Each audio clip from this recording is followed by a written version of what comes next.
ठीक है।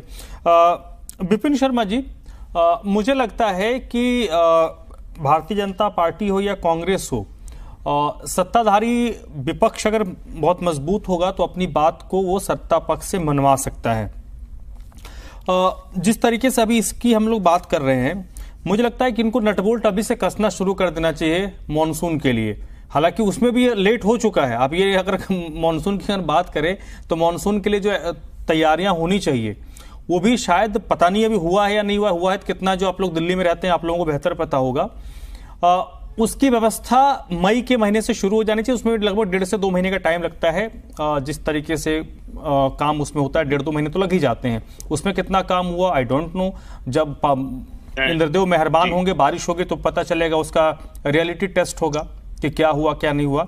जो बातें दो पॉलिटिकल पार्टीज के प्रवक्ताओं ने कहा लॉन्ग टर्म के प्लानिंग के तहत या शॉर्ट टर्म की प्लानिंग के तहत, इस वक्त दिल्ली सरकार का जो कंसर्न है पिछले 10 सालों के हिसाब से अगर आप देखें तो क्या आपको लगता है कि दिल्ली सरकार सही दिशा में जा रही है या अभी भी उनको है कि भाई सर पे बोझ पड़ा है, किसी तरीके से इसको कैरी ऑन करके साइड में रखो, फिर आगे की आगे देखेंगे?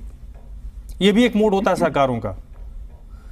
धर्मराज जी, कुछ काम निश्चित बात है करें आम आदमी पार्टी ने, आम आदमी पार्टी की सरकार ने, लेकिन वही घूम फिर के बात आ जाती है कि एक तरफ हम पानी की किल्लत से जूझ रहे हैं और दूसरा खतरा दस्तक दे रहा है कि जब मानसून शुरू होंगे तो यहाँ पर जो डेंजर मार्क है 208 मीटर उससे ऊपर आ गया था, तो यानी कि इसका मतलब आप खुद समझते हैं बाढ़ की स्थिति आ जाएगी।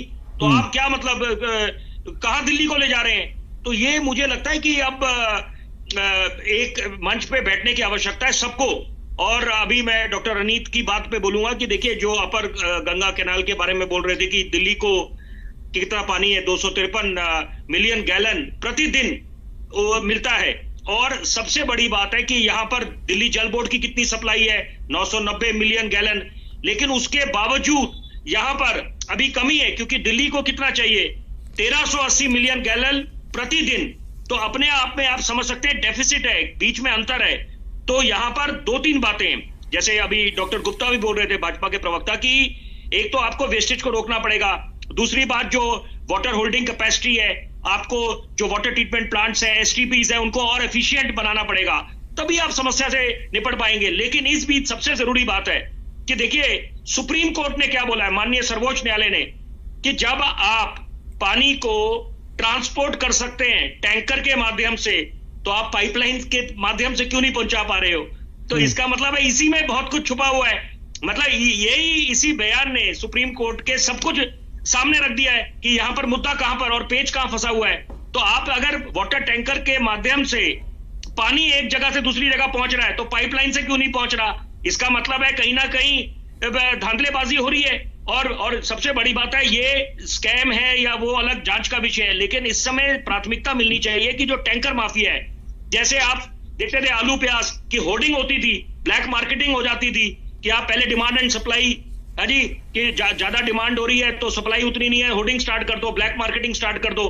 तो टिकटों की, पिक्चरों की टिकटों की ब्लैक मार्केटिंग तो सुनी थी। तो यहाँ पानी, वो दिन भी आएगा कि पानी को लेकर भी ये टैंकर माफिया कैसा बोलबाला जमा लेंगे। तो मुझे लगता है बड़ा दुर्भाग्यपूर्ण है यहाँ पर, और खासतौर पे दिल्ली राजधानी के लिए। तो मुझे अब ये जिम्मेदारी दिखानी चाहिए नेताओं को, जिनको रोल मॉडल समझा जाता है कि आप आगे आए, बड़ा दिल दिखाएं, बड़प्पन दिखाएं और यहाँ पर समस्या का समाधान दें दिल्ली वासियों को। ठीक है।